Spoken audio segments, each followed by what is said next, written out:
Okay, now it's mid-January 1985 and I'm living in North Hollywood, California on Laurel Canyon Boulevard in the San Fernando Valley, just on the other side of the hills from Hollywood. My phone rings and it's the girl scheduler from A&M Recording Studios. Now it's at this point I want to stop and explain why getting a call from A&M Studios is so cool for me. Back in 1966 is when I really started getting turned on to music. My favorite Christmas gift that year was a 45 RPM record of Herb Alpert and the Tijuana Brass playing A Taste of Honey. And I remember listening to that record over and over and over, thinking how much I loved the arrangement, the song, and just how good the record sounded. I just hadn't heard anything up to that point that just sounded that good. And I also didn't escape my notice that it was on A&M Records. I even liked their little logo with the trumpet on it. In 1968 I start discovering all these songs I like are written by a guy named Burt Bacharach, who records for A&M Records. And all of a sudden here comes a song called Close to You that blew me away with a whole new sound by a group called the Carpenters, who record for A&M Records. I definitely wanted a chance to record at A&M Studios because it was so cool, because of all my early influences had recorded there. In 1917 it was built by Charlie Chaplin, and that was his studio where he made 17 of his films, including the big classics like The Gold Rush, The Kid, Modern Times, and just a bunch of that stuff. At one point it was where they filmed the original Perry Mason series with Raymond Burr. And I found out later on how many wonderful recording artists beyond what I knew had recorded there. And here's a list here. You know, it started with Herb Alpert, Sergio Mendes, the Brazil 66, and then it goes to Burt Bacharach and the Carpenters in the 70s, and just a bunch of people, pretty much all the Beatles at one time recorded there individually. The list just goes on and on and on. And so we had a recording session scheduled for January 28th, 1985, sometime in the early evening. So when I get a call from A&M Records, it's the girl calling me from the scheduling office, and she says, "Well, Michael Jackson would like to ask you a favor." And I'm sitting there thinking, oh my God. And so, me being me, I just have to say, gosh, I don't know. You know, if I do Michael Jackson one favor now, he'll be calling me up all the time asking for favors. You know, and so what does Michael Jackson want from me? And she says he would really like to use Studio A that you have booked for that evening. And before I could open my mouth, she said, "We'd be happy to give you Studio D at no extra charge." That's where the Carpenters, another one of my early musical influences, where they recorded all their hits, including Close to You.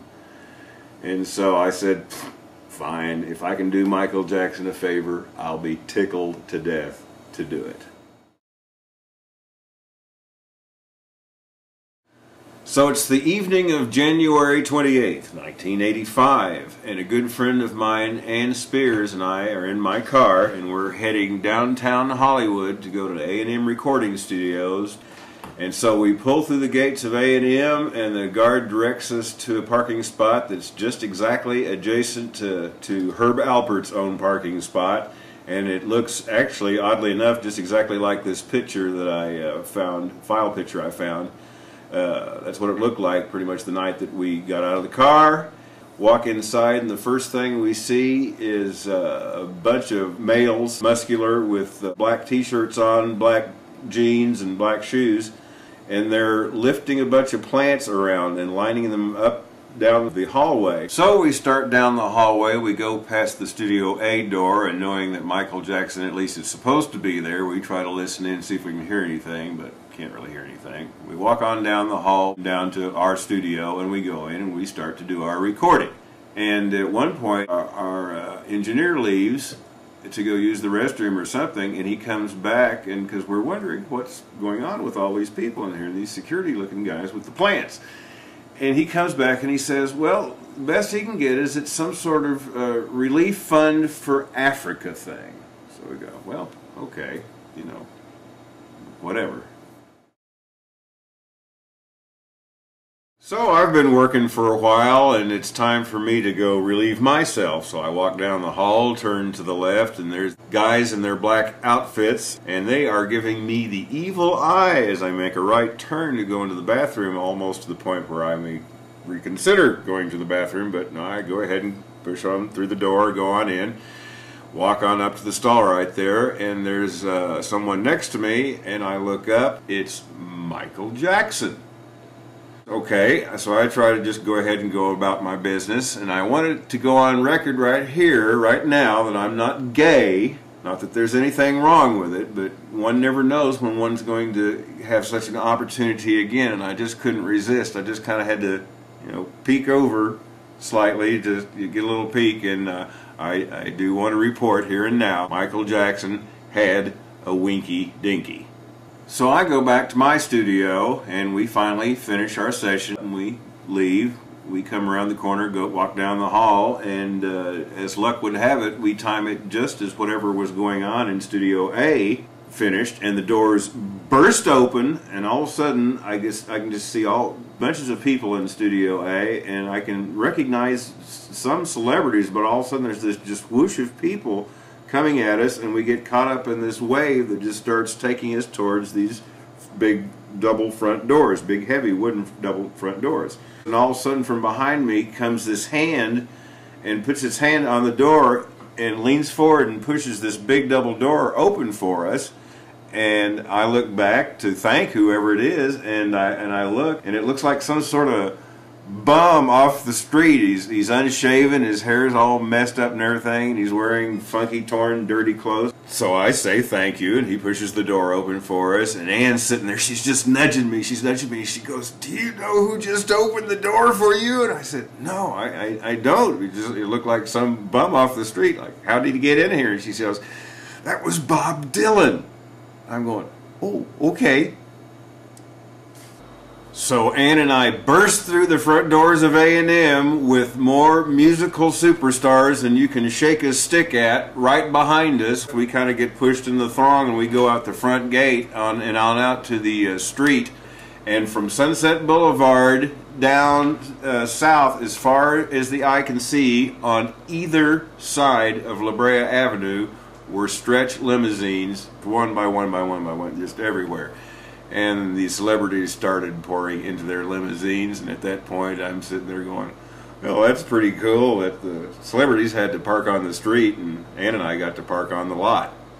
So, of course, as we would find out several weeks later, they were all there that night and record We Are the World. Yes, that's what they were recording when I was no more than 90 feet away in my studio, completely oblivious, and the reason they were there is because I said yes rather than no. Try to imagine now how history might have been changed had I said no to Michael Jackson rather than yes. They would have had to record it in a different studio, and Cyndi Lauper's limousine may have run into a homeless person. Jeff Goldblum may have fallen into a sinkhole. Who knows? Prince might have actually shown up. He was supposed to show up, but he didn't show up. He might have shown up if it had been in another studio. He did show up at Carlos and Charlie's that night. His bodyguards punched out a paparazzi, which was like the first time that had ever happened, and that made big news for a long, long time. So that's my Michael Jackson story and my involvement with the musical history of We Are the World. I now ask you, the world, to judge exactly how much I had to do with the history of We Are the World. It's a very special memory to me and made recording at A&M Records just that much more memorable. I can die now a happy man. I've actually seen Michael Jackson's penis. Oh, I did get a nice gift from A&M. In gratitude for giving up my time to Michael Jackson, they gave me this A&M sweatshirt with the A&M logo embossed on it. Can you see there? Anyhow, it meant an awful lot to me. Once again, thanks for listening to my story, and rest in peace, Michael. Thank you.